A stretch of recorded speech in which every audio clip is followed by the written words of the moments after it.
your host today, and we are joined by four panelists who I'm sure you will all know very well for the first event in a series by Callsign and Outward VC called the FinTech Forecast. It's going to be an annual event bringing together leading figures in FinTech to discuss the state of the market. And today we'll be discussing FinTech winners in a post-COVID world. So of course, the discussion about winners and losers has been on our minds perhaps since we first learned the pandemic had reached Europe. And we basically wanted to mesh out what winning actually means in this new world. Have the goalposts changed? Have expectations changed? Eileen, I want to come to you first on that question, and how you're managing to adjust to this changing world. Sure. Thanks very much, Isabel, and thanks to everyone for having me on the panel today. I don't think actually the goalposts have changed as such. I think they might have moved a little bit further away, if I were to think about that metaphor, at least for FinTech, because I don't think there's going to be radical change in terms of what success means for FinTech companies. All of the FinTech companies certainly that we've worked with at Passion, but also the ones I have exposure to on the treasury side, everyone's looking at providing, genuine value and utility for how either customers, consumers, or companies are accessing financial markets, financial services, and having to do with payments. So in that sense, I don't think that changes drastically post-COVID. Whether or not a company is therefore successful at achieving that, though, is clearly going to take longer. And when I think about the effects on FinTech, depending on whether you're looking at a business-to-business situation or business-to-consumer, on the B2B side, we're actually not seeing with our portfolio a dramatic impact on revenue, for example, or growth. But on the retail side, absolutely impact, right? Because of everyone being in a lockdown situation. So you might therefore argue that the B2B side is just going to see the effects slightly later. But I think therefore you're going to have a few months where it looks like the world in terms of successful outcomes for FinTechs, we're slightly paused. I don't think it changes dramatically. I don't think it shifts. I don't think it alters what FinTech companies set out to achieve or are going to try to achieve or deliver for their customers. I think it's just going to take a little bit longer. And part of the first milestone with COVID, I think, will be to make sure there's enough runway to get on the other side. Thank you. I want to come to Devin next. Devin is the co-head of Outward VC by way of introduction. I think when we talked initially, you think that perhaps especially on the retail side of things, that success and this idea of success might well be moving, as Eileen said, at least moving back. But actually, we also need to think about survival, perhaps, for the first time. I mean, founders always think about survival, but more pressing than ever. What are your thoughts on this and how we conceptualize winning in this new state? Yeah, I'd agree with Eileen to an extent that success has, or that winning has, is time-based. So there's a short-term issue about survival for many, particularly on the B2C side, and there's a long-term issue around winning in general. But I think that the bigger thing, is, to me, about who you're selling or what your market is. And in this situation that we're in with COVID, it's about staying relevant. So if you're on the consumer side, how do you stay relevant to your customers and your clients? On the B2B side, it's about how do you stay relevant to enterprise and procurement in enterprise when they're so busy with the loan schemes and other areas so if you're a smaller accounting software B2B business, how are you going to get the bandwidth? How are you going to get the time to sell into? So that will puts enormous pressure on you as a small FinTech or even as a growth FinTech to adapt and survive during this period. So I do think the goalposts of winning to some extent have changed. I think in the short term, it's about survival, because if you've survived, you've arguably won, because I would look at it in a sports metaphor that, you're 1-0, sadly, COVID has made us 1-0 down in many instances. And if you come back to a 1-1 draw within the last minute, that's arguably a win, because you managed to survive where many others, particularly on the smaller end, will struggle, as Eileen mentioned, because of runway. I love that you managed to squeeze football in there. Sasha from Curve, I wanted to come to you. Obviously, the market does look different. You are obviously playing in the retail side here. It's unclear actually if the market has shrunk for retail, either over the top banks as you are or challenger banks. How does the market look now? Can you tell us a little bit about what your customers are doing and how that translates in the short term for how you measure success? Of course. So the kind of connecting the previous question to this one, which is would be a very nice connection, would be that what winning means is the same. You have to achieve your mission, and for most of us on B2C, it's around traction, and traction is around scaling of customer base and scaling of revenues and contribution margin unit economics. And that kind of remain the same. It's just harder. It's harder to achieve it right now. And that's why is it harder? Because people are locked at home in most of European countries, and that means there's less social engagement. And the best products are growing very much because of viral growth. People talking with people, meeting with people, socializing, buying lunch to each other at the workplace or outside, and that has decreased. Therefore, it means the impact has been on growth for most companies, including Curve, not significantly, but has been an impact on the referral or the social engagement. The second thing, which we're very happy with the result for Curve, but we're aware it has a larger impact in the market, is that people are spending less money. Number one, because they have less opportunity to spend money, but they also are more concerned because of the unknowns of their job security, or even just they can't travel. So we've seen a decrease in GTV, and most of the fintechs in the market, which are B2C, GTV, gross transaction value or volume, has decreased. What we've seen in the market from our partners that have cross market numbers, processor network like MasterCard, we've seen around 50 to 60% reduction in GTV across all fintechs. This is very impactful. It basically means the revenue basically cut off by 50%. And it's even worse to companies that are doing travel-related fintechs that are seeing up to 70, 80% reduction in spend, which is hugely impactful on their plans. With Curve, the beauty here is, and a lot of investors in the market is looking at different fintechs to see how resilient are they during COVID. We're only seeing around 20 to 25% reduction in GTV. And the reason is because Curve is very much your everyday card spend. We're not asking you to use it only for one use case. And it's also more secured to use it online. So people just transformed and changed their spend from offline with a physical card to online. So, and with Curve, if I can just stop you there, just to kind of condense what we're hearing here, it's that, so basically the number one variable to get through this will of course be the survival element, which ultimately comes to the cash element. Yeah. So whether or not you're seeing numbers change now in the short term, ultimately it's about getting over this hurdle, and that will probably come down to how much money you have in the bank. So then the next question is, if we all agree that we still want to get to X, and as you're saying, Curve still has the same mission to get there, and hopefully has the runway to do that. The next question is, has the direction in which you choose to get there changed? Amir, I want to come to you, Amir from Callsign.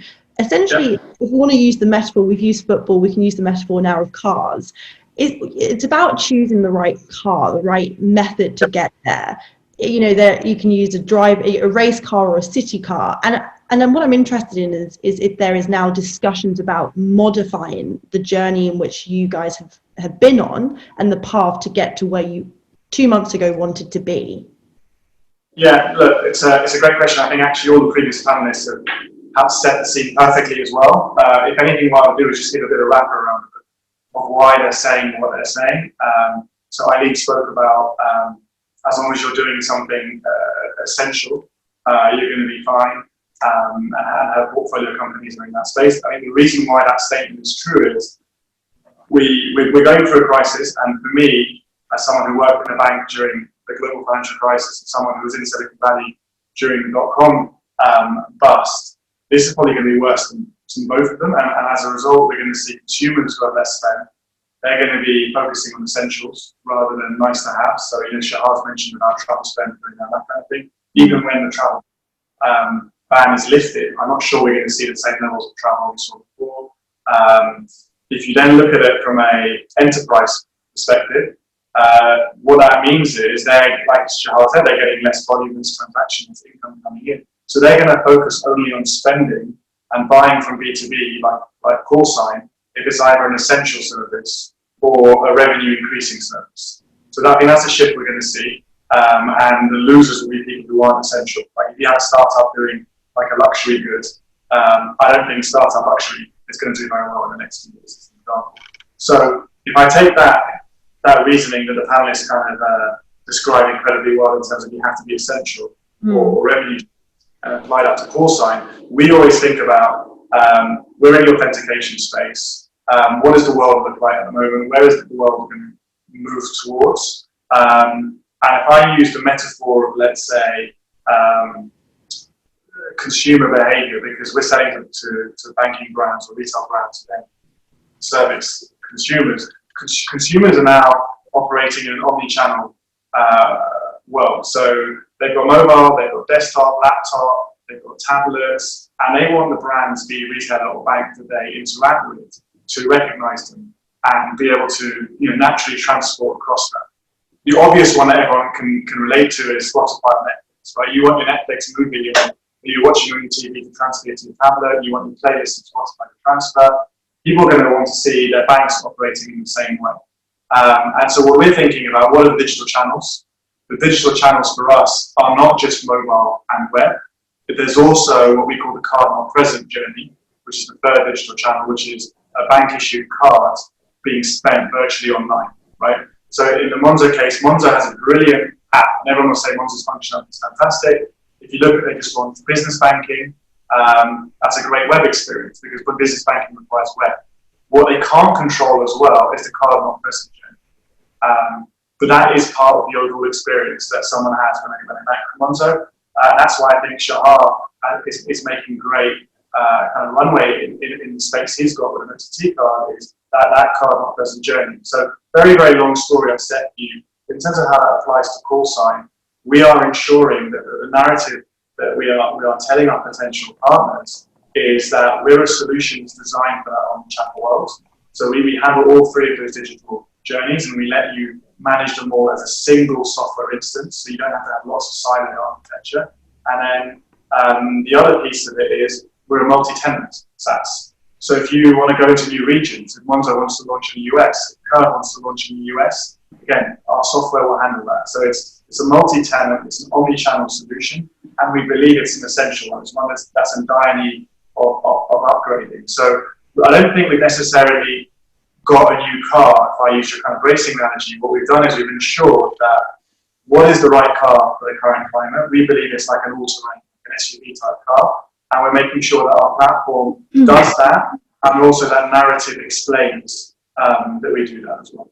Isabel, can I just on that point? I don't know if it's the car. Sticking to the car analogy, I think that winning also it's not about what car you have; it's about what race you're in. And in some instances in fintech, there is no anyone else in the race because you've created a whole new category, right? And I think therefore it doesn't matter what car you drive. You've got a much easier race than if you're trying to build, say, a very competitive race, which may be another bank, for example, or a neobank split race is very competitive. So really, I think it really depends on the race you're in. And I think what we're seeing now is areas which are historically new categories emerging where there's no other peer.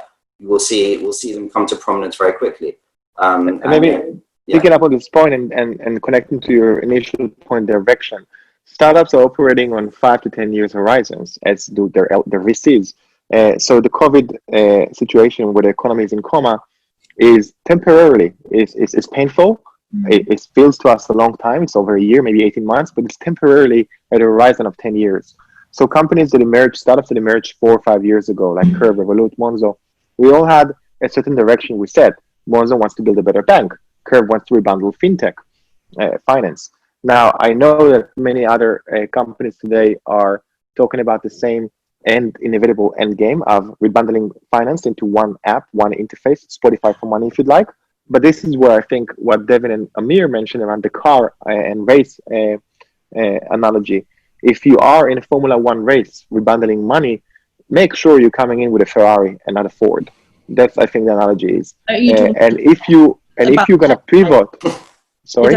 In terms of the Ferrari, how do you create that though? Is that the tech? The Ferrari is not just the wheels and the engine behind it. It's the entire machine. It's those small different experiences and structures that make it drive faster. It's the aerodynamics of that. It's the thought process around how the driver sits and how the pedals are close to each other or not, and the type of shift gear they're using.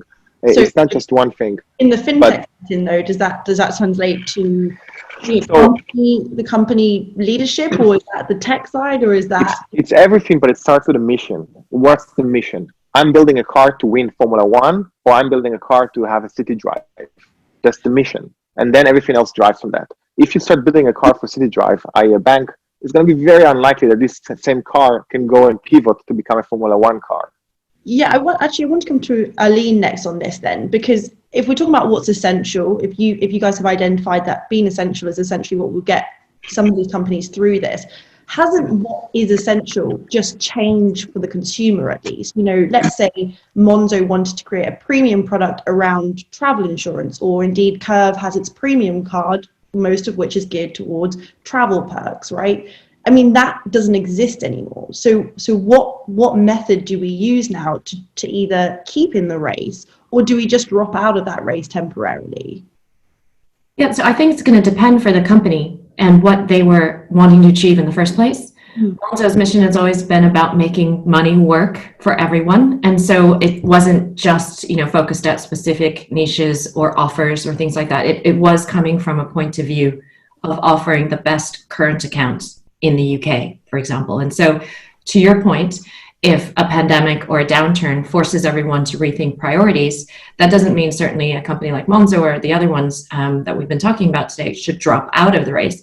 It does, I think, make people reconsider if they started doing different things, and also to address whether they have been achieving their original mission or their core mission successfully enough.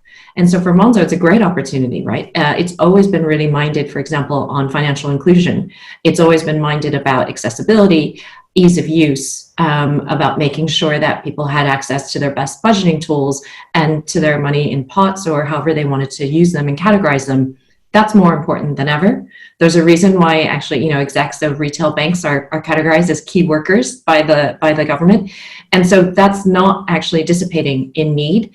And there's an opportunity to reinforce why, Monzo or other challengers or other types of companies are offering these better than either incumbents or other competitors in the market. But I guess obviously that needs to translate into some form of revenue stream. So although it does what it does very well, the likes, these retail facing companies are going to have to say, we do this very well, but how do we create basically money out of this, right?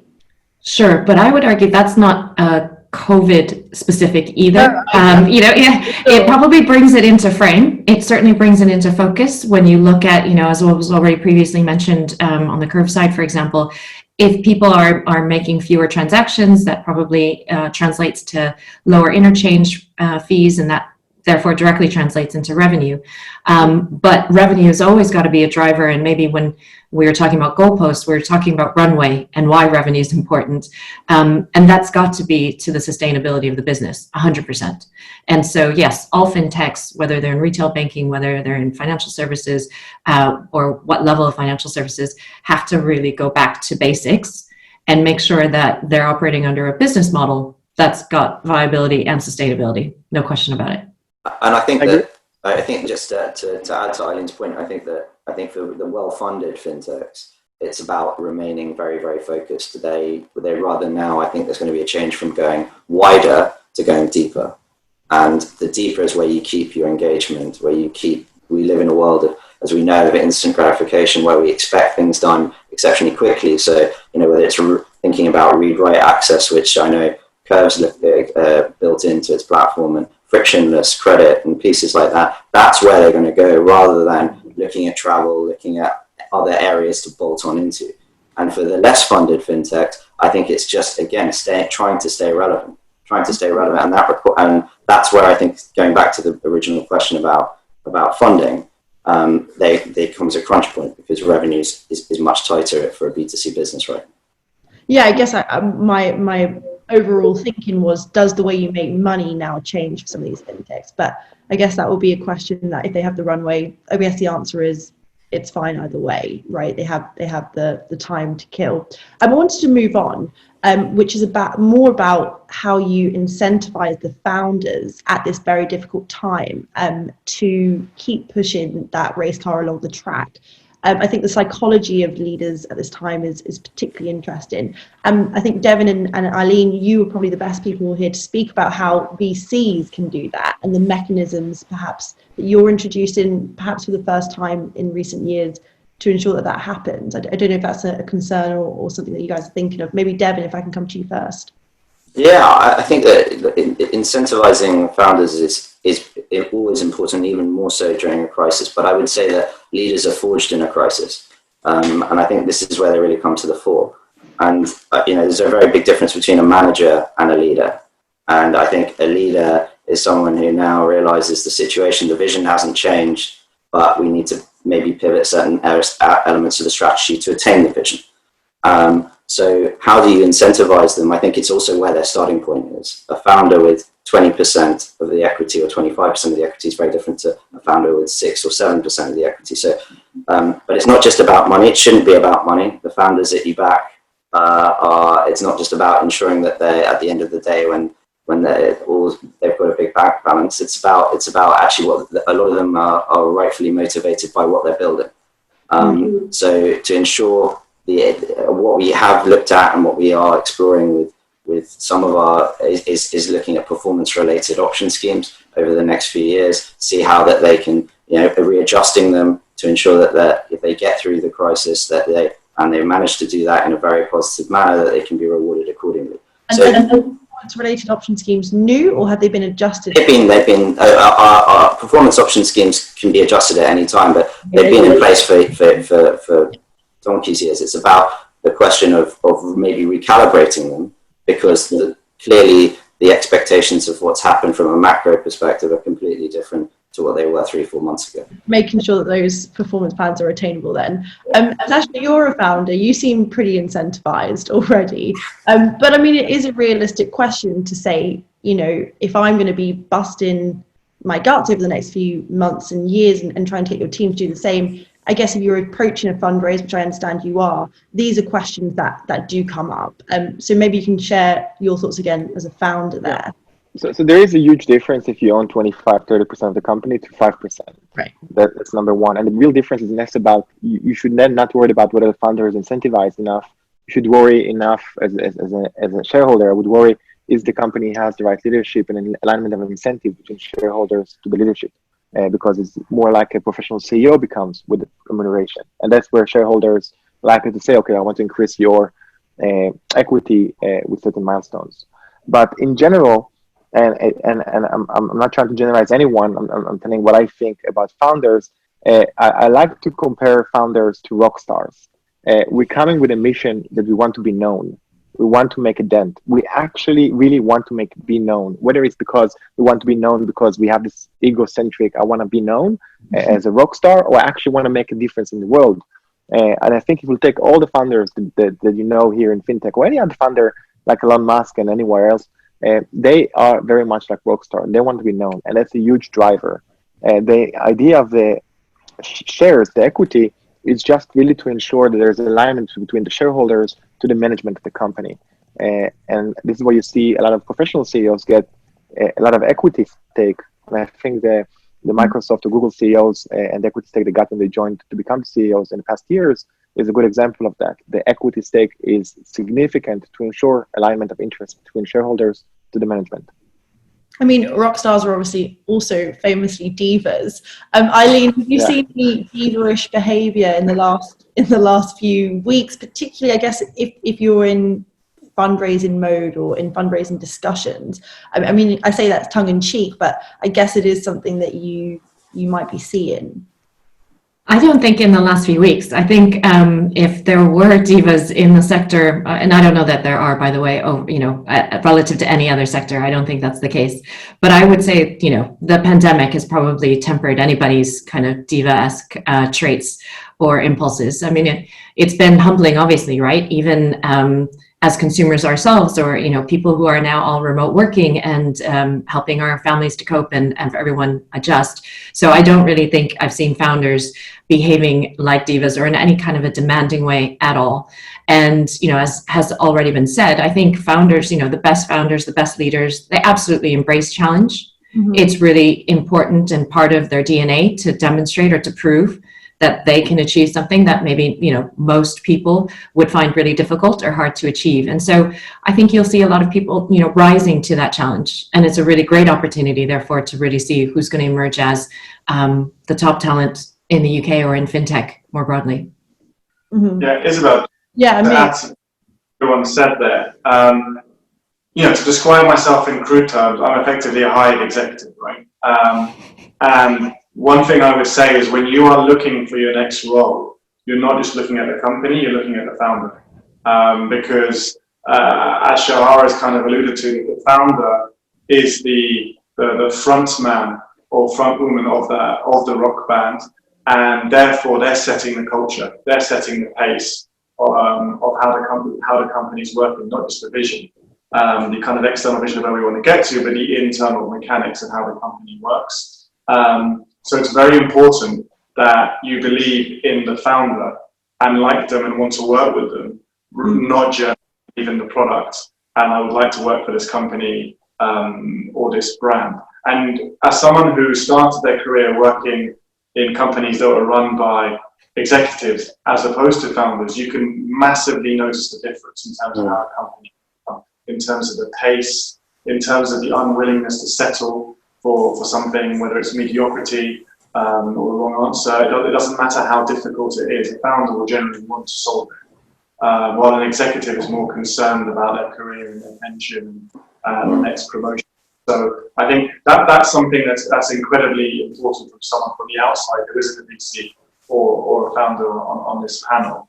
And I think that's something that everyone who's looking for a role should think about. And I think the best rock stars, which is using the rock star analogy, the best rock star or founders want to share the stage. I think they want to share the stage with their team and I think that as they grow, they kind of put themselves out of a job each time in a way, like a different area, and that's the and I think that's what they should be doing, and the best ones do in our experience. And then that's the question you ask yourself, right? When you're looking at your next role, you ask yourself, are they really going to let me do my role? Or are they hiring someone in name, but they're still going to want to interfere and micromanage every detail of it? And what you find is the experienced founders, the successful founders, are willing to hire talent and delegate and have an all-star rock group as opposed to just the front man and everyone else is giving behind. Have the demands on you been heavier in the last few weeks, Amir? Just as, I guess, as you talk about the founders trying to motivate as well, how have you found the demand change? No, I don't think the demand has changed. I think, I'm lucky enough that I've worked for the last couple of years for a number of very good founders who set the right pace, who rally the troops and make them aware that, yes, outside it is depressing. We're concerned about our family members, we're worried about the economy. There's a lot of things that could distract us. And if you read the news, you think it's bad for companies. But again, as someone who worked through the dot-com bust and the GFC, actually, you get more long-term gain during this kind of period than you would during the boom period. That's the kind of message we're trying to get through to people is companies will drop off, competitors will drop off. There'll be opportunities to hire top talent that we previously couldn't get, or actually acquisitions of firms. So there's a lot of opportunity right now, as kind of bad as that sounds to talk about. And so you don't this period hoping you survive. You're planning and waiting for that cycle change because you're going to thrive when the boom comes back. Yeah, I think talent and in that respect of winning also plays in here. On the theme of leaders and founders and leaders being born at difficult times, it would obviously be amiss of us not to mention the change of leadership at Monzo. It is a difficult time, and I guess the decision has been made that Tom will be better placed in a different role as president. Eileen, obviously you're close to that company. I want to give you the opportunity to share your thoughts on that change of leadership And I mean, particularly at this time. Sure, happy to. I do think it's maybe conflating two different things, though, because of the timing, to actually relate it to COVID or most of what we're talking about on the panel, just for whatever it's worth. These kinds of changes or decisions don't, just happen overnight or even in the span of 5 or 6 weeks. So it's been something, that at a board level and certainly between Tom and the chair, Gary Hoffman, and investors that we've been debating about and talking about for quite some time. And now that the change has been announced, I look back in hindsight and I think we probably should have done this maybe a year or more ago. Yeah, it's something that, looking at it, and actually I think Isabel, one of your colleagues, wrote an article or wrote a piece that I saw either this morning or last night, for example, talking about it and comparing or contrasting the situation to peers or to others in the tech sector or even in FinTech. And I remember thinking actually that it was kind of unprecedented for a unicorn FinTech as we know it to have done this. Yeah, so actually, and I remember reading that and thinking, I actually think that was an interesting context. And I think it's Devin who was talking about what race you're in. And so I guess the race that was being described there was unicorn FinTechs. I think it's really important to just be cognizant, Monzo is a regulated bank. And so, yes, we think of it as a FinTech unicorn. I think of it as a high, growth tech company. We all look at it in that light, but it's a regulated bank. It's, got more than 4.2 million customers, over £1.5 billion in deposits. It was the #1 bank for current account switching services in Q4 2019. I think it's the top 8 UK bank now out of 300 banks in the UK. So it is part of the UK banking infrastructure and a systemic sort of point of relevance there. That means that the regulatory burden or oversight for customer outcomes, and for good reason, right, but is really, really strong. And I think that's very different than maybe non-regulated banking FinTech unicorns and certainly standard tech companies. And that's really what drove that change, which is why I look back and think we probably should have done that even longer ago, because, as an investor, and an early investor, when we backed the company in the first place, did we hope that Tom would spend 90% of his time thinking about, global strategy, internationalization, customer propositions, product, marketing and customer engagement? Or did we think he would spend 90% of his time talking to regulators? And over the last year or so, it's clearly been the latter. That's not, in my opinion, the best use of his time. And fair play to him, he was the first person to say some months ago, I would really rather be spending my time on the things that I've done for the first, few years of this bank and building this company. He doesn't, he said even the company itself, not the bank. And we should have somebody else really being the interface for the regulators and thinking about how we continue to become, more and more important in the kind of banking infrastructure here in the UK. But I want to go back to thinking about, really what are we doing as a bank? How are we pushing the envelope? Where do we come up with more innovation like gambling block, like savings pots, like get paid early? How do I get back to thinking about propositions? So that's what precipitated that change. And I think we've been talking about leaders versus founders. Don't see any diminishing, of Tom's leadership role in the company. Quite the opposite, right? I think this is going to reignite and re-amplify, I think, that, the kind of role as a cultural keeper and the vision for the business. And it allows him really the freedom to do that without having to respond to 150 regulatory requests a year, for example. So for us, that's the kind of thinking behind it. And it's of course during COVID, but it wasn't driven by COVID at all. These things don't happen just because of a few weeks. Yeah, of course. I actually have a founder view of that. I think Sure. the journalism is focused on the wrong thing. Tom is leaving as a CEO, moving elsewhere. I know it catches the headlines, but I don't think it's the right thing to do. Tom is a great guy, one of the best product people I've met in my life. Really smart. And I too would like to go back into product. Trust me, every morning I want to do UX design. I want to do proposition. That's not my job. My job is to make sure I'm building a strong leadership team that can delegate authority and scale the company up to become a worldwide conglomerate. And the concern I see as a shareholder, if I was a shareholder of Monzo, is actually different. Is having the founder moving away from the CEO job because of and putting an executive a salaried executive as the CEO because it became a bank tells me actually quite worrying stuff. Monzo put on a flag, I want to create a financial control center for your money. I.e., I want to race in a Formula One car and I want to rebundle money. But at the same time, they're becoming a more bank. If they're becoming a bank, it means they're competing with all other banks and issuers, which means they cannot create a marketplace. So the vision of, if that was indeed the vision of Monzo, is being lost right now in exchange of becoming a bank.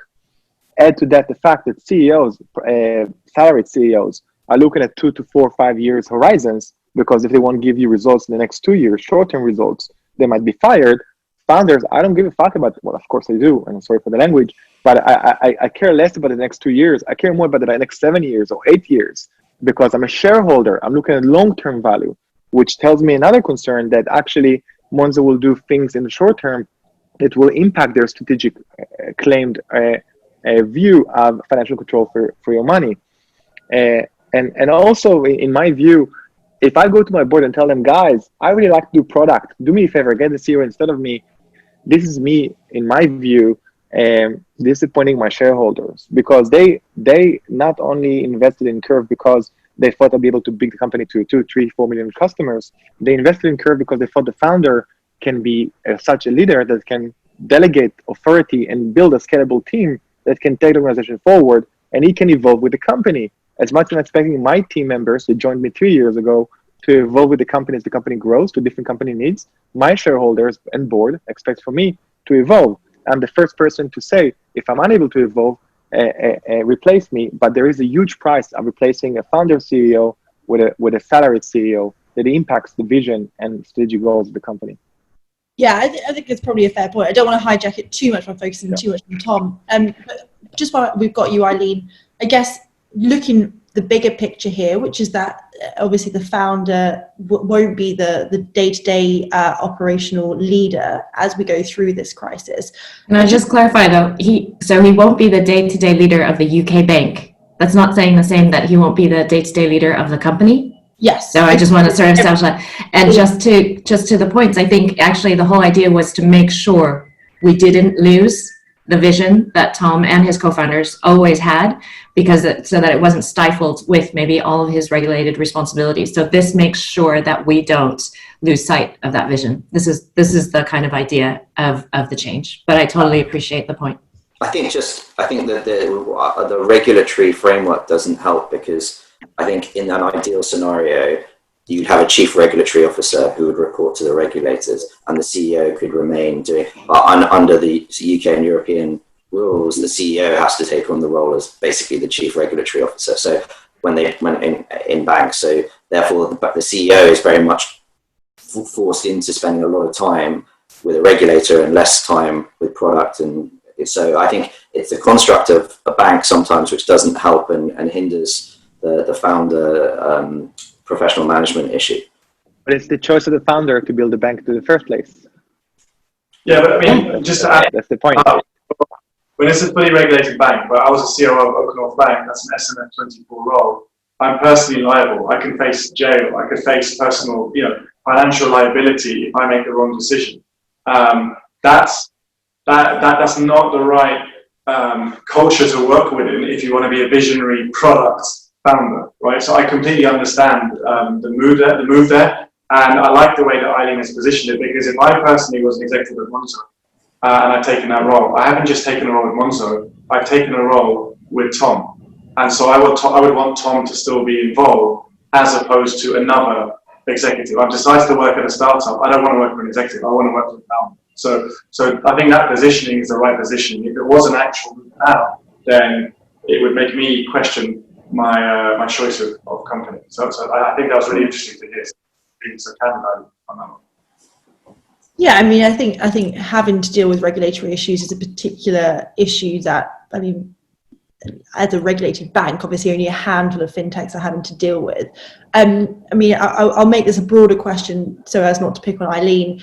But if you're changing leadership teams in the midst of, I think it's fair to call, a crisis, what are the things that founders and leadership teams need to be doing to ensure that transition isn't disrupted? Because it might, as you say, well be a good thing and a necessary thing to do at this particular moment in time, whatever reason it was that you did it now, I don't know. but obviously it's a disruptive time. So how do you make that as kind of cohesive as possible?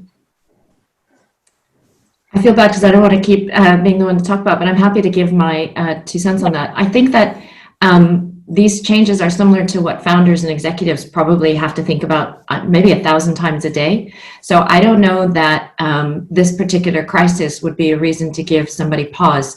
I kind of think like there's never necessarily a good time to introduce change at a business. And maybe if it wasn't because of COVID, you'd be looking at end of year reporting, or you'd be looking at, I don't know, the beginning of a new quarter, or you'd be 2 weeks away from a product launch, or you'd be 1 week after a bad press report. You know, there's always going to be these challenges that make it never the right time to introduce things that could be perceived in a negative way. And I think the way teams handle that, and the way leadership teams, management teams, and founders handle that, that is what defines them as leaders. And so it's kind of, I guess it'd be the same as what they would do even if it wasn't COVID. You want to make sure that, you know, all the stakeholders are aligned. You want to make sure that, most importantly, you know, the greatest asset of any of these companies, but the people, the team, they understand what the thinking is behind it. You want to be transparent about the reasons for it, which is probably why I spoke at such length about what really precipitated this change. You want to make sure that, you know, you give everybody access in the company to talk to the people that are implementing this change, and that they have the opportunity to ask questions. So it's probably the same as I'm sure any of the founders on the call and anyone that we would talk to would do in any other circumstances, even in sort of normal times. 100% agree with Eileen. I think it's about reassurance to your staff and to your clients. It's about also, above all, clarity on where the vision of where the new leadership is taken, because only if you give clarity can you take the people with you, and both on your customers, but as more importantly, your people. And I think if you have that from the get-go in a new leadership team, then I think that helps enormously. So whether it's COVID or not COVID, you encounter these problems all the time, and it's making a reassurance and clarity are the two things which you have to instill from the beginning.